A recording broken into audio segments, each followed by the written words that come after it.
The invitation to my sister Sophia's wedding arrived on elegant ivory stationery, the gold embossing catching the soft glow of my modest apartment. As I traced the elaborate calligraphy with my fingertips, memories surfaced, whispered secrets beneath blanket forts, shared dreams spun under starlit nights, and laughter over borrowed clothes. That was before everything changed. Before Sophia married into wealth and left our world behind. "You must come, Hannah," she had insisted over the phone, her voice wrapped in an unfamiliar sophistication. "It would be strange if my only sister missed my second wedding. Just try to look the part this time." Her words stung, dredging up memories of the condescending stares at her first wedding 3 years ago. That marriage had lasted a mere 18 months before Sophia traded up for Lucas Drake, heir to the powerful Drake Enterprises, her golden ticket into the elite. Determined not to draw the same whispers and disapproval, I spent an entire month's salary on a simple yet refined sapphire blue dress. It wasn't designer, but it was the best I could afford on a teacher's salary. While Sophia had built a life of social climbing and strategic relationships, I had chosen a different path, one dedicated to teaching, working with special needs children in an underfunded urban school. The wedding was held at a sprawling estate, its manicured gardens framed by rolling hills. As I pulled up in my weathered Corolla, the gleaming luxury cars around me made my presence feel laughably out of place. The valet hesitated before taking my keys, his expression betraying the thought that I had wandered into the wrong event. Inside, the opulence was overwhelming. Crystal chandeliers cast prismatic lights across polished marble floors, while towering floral arrangements filled the air with the intoxicating scent of roses. Guests moved like figures in a magazine spread, draped in couture gowns and impeccably tailored suits, their conversations carrying the practiced ease of the wealthy. "Hannah." I turned to see Sophia approaching, a vision of perfection in her custom-designed wedding gown. The diamonds at her ears caught the light as her carefully styled curls framed a face untouched by time or struggle. "You came," she said, her eyes scanning me before her lips curled into something resembling a smile. "And you're wearing that." Heat rushed to my face as I smoothed my dress, forcing a smile. "You look stunning, Sophia." She barely acknowledged the compliment before glancing around.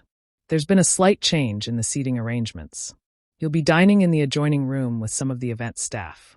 You understand, don't you? Lucas's business partners are here, and appearances matter." I felt the words like a slap. "You're seating me with the staff? I'm your sister." Her expression hardened. "Don't make a scene, Hannah. This wedding is being covered by Elite Society Monthly. Everything has to be perfect." Before I could respond, she signaled to a waiter, who promptly escorted me to a side room. Unlike the grand ballroom, this space was starkly utilitarian. Fluorescent lights buzzing overhead, folding chairs lined against plain walls, and a few staff members taking hurried breaks. I sank into a chair, blinking back tears. My sister had not only excluded me, she had erased me from her new life. "Would you like some champagne?" I looked up, startled, to see a tall man with sharp features and kind eyes holding 2 glasses.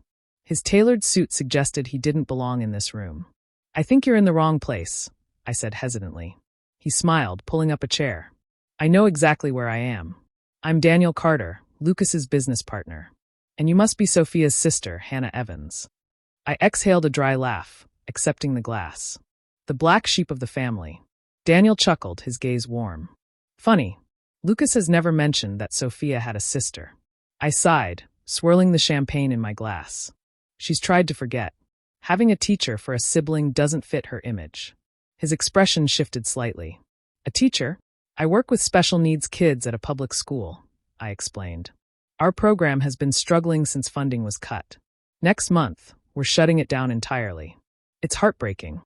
Daniel leaned forward, his interest unmistakable. "Which school?" "Westbrook Elementary. We've been searching for alternatives, but without resources." My voice trailed off, embarrassed to be venting to a stranger. But Daniel looked thoughtful. "Do you know why I'm at this wedding?" I shook my head. "Tomorrow, Drake Enterprises is unveiling a new initiative, a $100 million education fund. We've been searching for the right pilot project." He met my eyes, a slow smile spreading across his face. "I think we just found it." My breath caught. "What are you saying? Tell me more about your program." For nearly an hour, we talked. I shared my vision, the challenges, the dreams I had for the children I taught. Daniel listened intently, asking insightful questions, taking notes on his phone. The ballroom doors suddenly swung open with a force that made heads turn. Sophia stormed in, her cheeks flushed. "Hannah, the photographer has been looking for you. Why didn't you answer your phone?" Then her gaze flicked to Daniel. Daniel, she faltered. "What are you doing here?" Daniel leaned back in his chair, entirely at ease. "Talking with your sister." He glanced at Sophia, then back at me. "Sophia, why didn't you mention that Hannah runs an innovative special education program?" Sophia stiffened. "She's just a teacher." Daniel raised an eyebrow. "Just a teacher?" His voice was incredulous. "Her program is exactly what our initiative needs." He stood abruptly, adjusting his cufflinks. "In fact," he turned to me. "Hannah, would you mind if I made an announcement?" Before I could protest, he strode into the ballroom, his voice commanding attention. "Ladies and gentlemen, may I have your attention?" The murmur of conversation hushed. "I'm thrilled to share an exciting update about Drake Enterprises' new education fund. Tonight, we've found our flagship project." Sophia's nails dug into my arm. "What have you done?" she hissed under her breath. But Daniel continued, his voice carrying across the grand hall. "Thanks to a remarkable educator, our bride's sister, no less, Westbrook Elementary will become the home of the Hannah Evans Center for Inclusive Education, a model program for special needs education nationwide." A stunned silence hung in the air for a fraction of a second before applause erupted. Guests turned to look at me, some murmuring in curiosity, others nodding in approval. I sat frozen, overwhelmed by the surreal turn of events. Sophia's grip loosened, her face pale. For the first time, she looked at me, not as an inconvenience, not as an embarrassment, but as someone she hadn't fully seen before. And for the first time in years, I stood a little taller. My vision blurred with tears as Daniel motioned for me to step forward. Sophia's grip on my arm slackened, her expression unreadable. That night, standing before a crowd of the wealthy and powerful, I came to a realization. My sister's world did not define me. I had found my voice, and with it, a chance to change lives. "Don't you dare," Sophia hissed, her nails digging into my arm. "You're ruining my wedding." Gently, I pulled her hand away. Tears welled in my eyes, but they were not from humiliation or shame. For the first time in years, I felt something entirely different: pride. Pride in my work, my values, and the person I had become. As Daniel's announcement echoed through the grand ballroom, cameras flashed, and society reporters scribbled furiously, their pens capturing the unraveling of a carefully curated event. Out of the corner of my eye, I caught Sophia's reflection in a gilded mirror. She stood frozen, her perfect wedding crumbling around her. The cracks in the world she had so meticulously built were beginning to show. But this wasn't the end, not yet. Because what no one knew, not even Sophia, was that I carried a secret.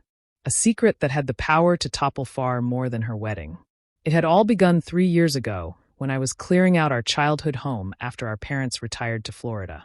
While boxing up old photographs and forgotten trinkets in Sophia's room, I had stumbled upon a small USB drive, wedged behind a loose baseboard. At first, I had nearly thrown it away, but curiosity got the better of me. Plugging it into my laptop, I had uncovered something shocking. Evidence of forged documents, fraudulent transactions, and a tangled web of embezzled funds. The stolen money had come from Sophia's first husband's company, siphoned away under the guise of charitable foundations. But there had been no charities, no causes, only Sophia, carefully orchestrating her escape from a marriage that had become inconvenient. The family had been too ashamed to press charges, choosing instead to settle quietly. That windfall had become her stepping stone into high society, paving the way for her to meet Lucas and secure an even more powerful position. And now, as the applause thundered around me, I knew it was time to bring the truth to light. "Hannah," Lucas's booming voice cut through my thoughts. He approached with a wide grin, a glass of champagne in hand. I had no idea Sophia's sister was such an incredible advocate for education. "We must talk more about your work." Sophia appeared at his side, her smile tight, her eyes flickering with panic. "Darling, the photographer is waiting for us." Lucas waved her off. "The photos can wait. Daniel, when can we meet to finalize plans for this new initiative?" Before Daniel could respond, Sophia seized my arm and dragged me toward a quiet corner, her fingers digging into my skin. "Stop this. Now." Her voice was low, furious. "You have no idea what you're doing." I met her gaze evenly. "Actually, I know exactly what I'm doing. Just like I know what you did to Jonathan's family." Her face went pale. What are you talking about? The USB drive, I said softly. The fake charities. The embezzled money. It's all there. And I made copies. Her grip faltered. You're bluffing. Am I? I leaned in closer. I wonder what Lucas would think about the Pediatric Dreams Foundation. Or the Children's Future Fund. Remember those? The ones you created to funnel stolen money. Sophia's expression hardened. You wouldn't.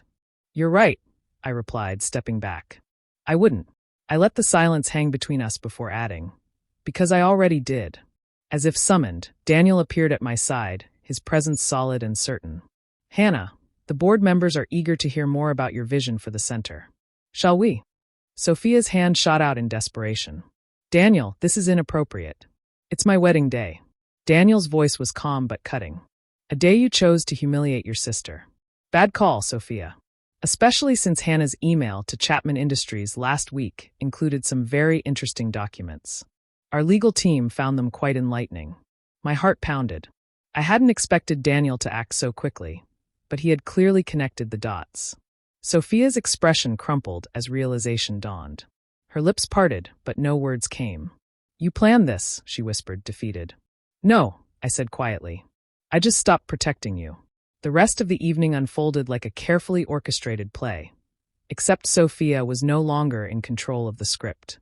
Daniel showed Lucas the evidence on his phone, and the thunderous expression that crossed Lucas's face was impossible to miss. Sophia fled the ballroom in tears, society photographers capturing every moment. By the time security arrived to escort her out, the wedding had become the scandal of the year. Her prenuptial agreement had included a morality clause, and with her crimes now public, Lucas had every legal right to sever all ties.